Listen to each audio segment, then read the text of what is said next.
Joining me now to discuss is Dr. Marty Makary, Johns Hopkins Schools of Medicine and Business professor and a Fox Business contributor. Dr. Marty Makary, great to see you always. Why are we still this notion that we have to protect the least vulnerable in the country, those who are most easily damaged by forced masking? Why is this still going on? Well, it's really tragic. And when certain states are getting celebrated right now for announcing that they're removing the mask mandate, some states like New Jersey are removing it in the earlier middle part of March 7th in that case.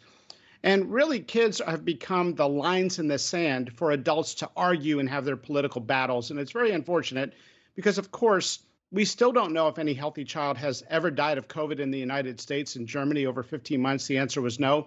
It's kids with comorbidities, kids who should be vaccinated, kids where we can be careful. The overall risk is not going to be different in the future when influenza or other viruses circulate. So we have not learned to live with this. And right now, 25 states have said no to masks.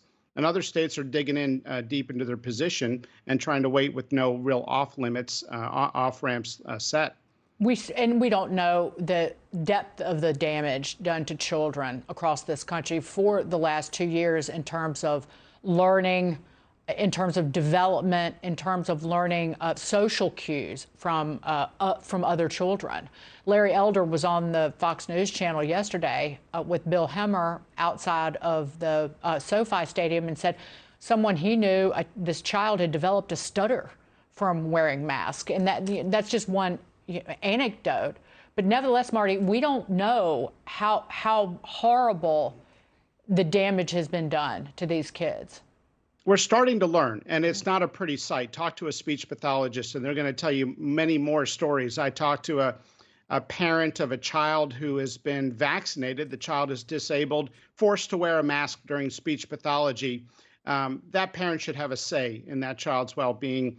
25% of the kids in the United States are dealing with depression, per President Biden's Surgeon General, who issued a report on mental illness in children. A quarter of our nation's kids should not be depressed. We've got a real crisis right now, and we're just starting to peel back and learn about it. And I'll point out that one member of the California Teachers Association Board of Directors, Teachers Union, came under fire for the union's continued support of school mask mandates, despite being pictured, look at this, at a recent Los Angeles Rams game without a mask. So it's this irrational fear or a desire for control over our children from these teachers' unions. Dr. Makary? Well, that's true. And if you look at what Justice Sotomayor said during the Supreme Court proceedings, where she believed 100,000 kids were currently in the hospital, that's the sort of distorted perception of risk that's really contributing to a lot of this.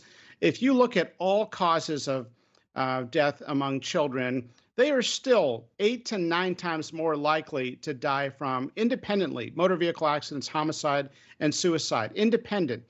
So we have really created a situation now where kids are bearing the harshest restrictions over adults arguing, and they're using the kids as basically the front lines of the battle.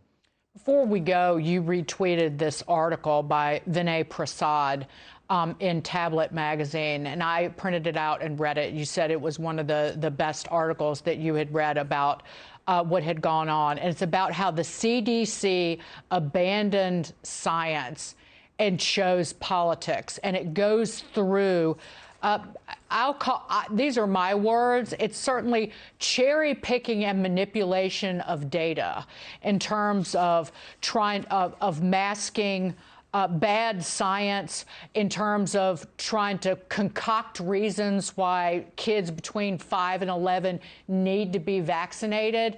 What do you say to this? And I'll retweet it, but you go through it, and it's disgusting. Yeah, it is. It really is offensive. It should be offensive to anybody who believes in science, including our nation's physicians. This is using science as political propaganda.